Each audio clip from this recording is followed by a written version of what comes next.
오늘의 큐티 말씀은 신명기 3장 12절부터 29절입니다. 제목, 좋은 것을 위해 희생을 각오하다. 잔류가 아닌 선봉. 먼저 앞뒤 문맥을 살펴보겠습니다. 요단강 동쪽 지역을 정복한 이스라엘은 가나안 땅으로 들어가기 전에 그 땅을 먼저 분배받습니다. 요단강 동편 지역에 백성들이 잔류, 정착하는 것입니다. 이 땅은 목축업하기 좋은 지역이어서 그랬습니다. 모세는 이 땅을 르우벤 지파와 갓 지파와 므낫세 지파 반쪽에게 분배합니다. 그러나 이들이 요단강 동편에 정착하면 나머지 지파는 가나안 땅에 들어가서 전쟁을 치러야 하는데 불공평합니다. 그래서 두 지파 반, 르우벤, 갓, 므낫세 반 지파는 나머지 지파보다 앞서 나가서 싸울 것을 약속합니다. 문단을 나눠보겠습니다. 12절부터 22절은 요단강 동편 지역의 분배, 23절부터 29절은 모세가 부탁한 마지막 강구, 12절부터 13절에 보면 그때 요단강 동쪽 땅을 차지하였을 때 르우벤 자손과 갓 자손에게 주었습니다. 보다 구체적인 땅 분배는 민수기 32장 32절부터 38절에 나옵니다. 요단강 동쪽의 므낫세 지파의 절반에게는 길르앗에 남은 나머지 땅과 옥의 나라였던 바산 전체를 주었습니다. 이 구절의 내용은 민수기 32장 39절부터 42절에 나옵니다. 므낫세의 아들들이 각 성읍을 점령하여 이름을 각각 붙였습니다. 18절에 보면 요단 동쪽 땅을 점령하고 땅을 두 지파 반에게 분배하였습니다. 모세는 두 지파 반에게 다른 지파들도 요단 서쪽 땅을 차지할 수 있도록 도와주어야 한다고 말합니다. 두 지파 반의 용사들은 무장을 하고 이스라엘의 다른 지파들보다 앞장서서 요단강을 건너가려고 합니다. 이 구절은 민수기 32장 20절에 나옵니다. 실제로 모세가 죽고 여호수아가 이끌고 요단강을 건널 때에도 이들이 선봉에 서도록 요구하였고 무장하고 앞서 걷는 것은 여호수아 4장 12절에 나옵니다. 19절에 보면 두 지파 반이 요단 동편 땅에 정착하려고 한 이유 중 하나는 이 지파에게 가축이 많다는 것입니다. 최고의 목축지로 여겼기에 땅을 분배받고 가축과 가족은 잔류하기로 결정하였습니다. 민수기 32장 1절에 보면 르우벤 지파와 갓 지파 사람들은 심이 많은 가축을 소유하고 있었다고 말합니다.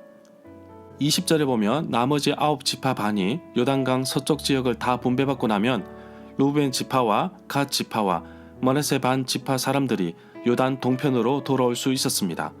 이렇게 9지파 반 사람들보다 앞에 서서 진격하고 돌아오기를 모세와 약속하였습니다.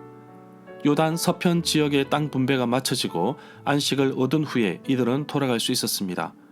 여호수아 22장 4절에서 비로소 자기 장막으로 돌아가게 됩니다. 여호수아가 이들을 축복하며 보냅니다. 25절에 보면 모세는 이스라엘 백성에게 자신은 요단을 건너지 못하지만 백성들은 건너가서 아름다운 땅을 얻을 것이라고 합니다. 출애굽기 3장 8절에서 약속의 땅을 아름답고 광활한 땅, 젖과 꿀이 흐르는 땅이라고 표현하고 있습니다. 26절에 보면 모세가 약속의 땅 가나안에 들어가지 못하는 이유는 26절에도 나와 있습니다. 그러나 모세의 마지막 간구, 간청을 듣지 않으신 이유도 나와 있습니다. 모세의 역할은 여기까지인 것 같습니다. 27절에 보면 비스가 산꼭대기로 올라가서 서쪽과 북쪽과 남쪽과 동쪽을 둘러보라고 하십니다. 모세는 그 땅을 볼 수는 있어도 요단강을 건너가지는 못할 것이라고 하십니다. 민수기 27장 12절에서는 아바림 산에 올라가서 이스라엘 자손에게 준 땅을 바라보라고 하십니다. 28절에 보면 여호와께서 모세에게 여호수아를 불러 세워 여호수아에게 모세의 직분을 맡기고 그를 격려하고 그에게 용기를 불어넣어 주라고 하십니다. 여호수아는 이 백성을 이끌고 저 강을 건너갈 사람이라고 하셨습니다. 그리고 모세가 보는 땅을 백성에게 유산으로 나눠줄 사람이라고 하십니다. 이 구절은 신명기 1장 38절과 31장 3절에도 나옵니다.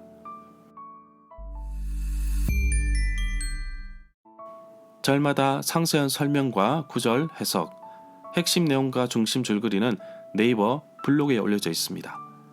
내게 주시는 교훈입니다. 모세의 간절한 간구는 정말 절박합니다. 그동안 고생한 것에 비하면 보상은 거의 없고 자신의 잘못보다는 백성들의 잘못을 의하여 가나안 땅에 들어가지 못한다고 하였는데 너무나도 억울하고 분통이 터지지만 모세의 발걸음은 여기까지였습니다. 간절히 기도하고 애원하여도 모세의 기도는 응답되지 않습니다. 그것이 하나님의 뜻입니다. 하나님은 나의 기도를 거절하시기도 하십니다. 기도 응답의 주체는 내가 아니라 하나님이십니다. 내 뜻에 합당하고 올바른 기도라고 할지라도 거절하실 수 있는 분도 우리 하나님이십니다. 기도의 응답에는 예스도 있지만 노도 있습니다. 기도는 진심으로 할 수 있지만 기도 응답의 주체는 하나님이심을 잊지 말기를 원합니다. 모세가 여호와 하나님의 명령에 끝까지 불순종하고 어떻게든 가나안 땅에 발을 붙이고자 한다 하더라도 하나님은 허락하지 않으실 것입니다.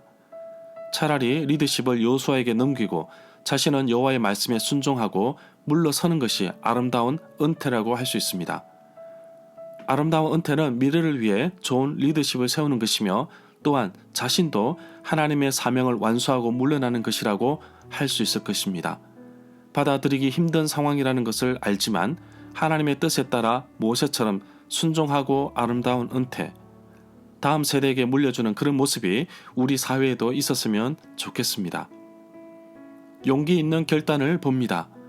르우벤 지파와 갓 지파와 므낫세 반 지파는 땅을 먼저 차지하였습니다. 좋은 땅을 쉽게 얻은 대신 값진 대가를 치러야 합니다. 다른 형제들 지파에 앞서서 전쟁을 치러야 하고 또한 가족과 가축은 남겨두고 떠납니다. 쉽지 않은 결정이지만 하나님께서 함께 하심을 믿고 순종하며 떠납니다. 이런 아름다운 희생과 양보는 참으로 귀합니다. 그러나 안타까운 것은 이들이 애초에 여호와께서 약속하신 땅, 가나안 땅이 아니라는 것입니다. 육신의 눈으로 보았을 때 좋아 보이는 것에 너무 많은 에너지를 쏟지 않은지 따져볼 필요가 있지 않을까요? 이들의 땅은 오늘날 이스라엘 땅이 아닙니다. 요르단 나라에 속해 있는데 비록 가축이 많지만 약속의 땅을 향하여 강을 건넜으면 하나님께서 이들에게 더 큰 축복을 주지 않았을까 하는 생각이 듭니다. 아무리 기도해도 소용없을 만큼 작은 짐도 없습니다. 하나님을 믿고 신뢰하고 의지하는 것이 얼마나 중요한지를 보여주고 있습니다. 그리고 그 기도의 응답에 순종하고 나아가는 모세의 좋은 리더십을 오늘도 꿈꾸며 이 땅 가운데 거룩한 리더십이 많이 세워지기를 꿈꿉니다.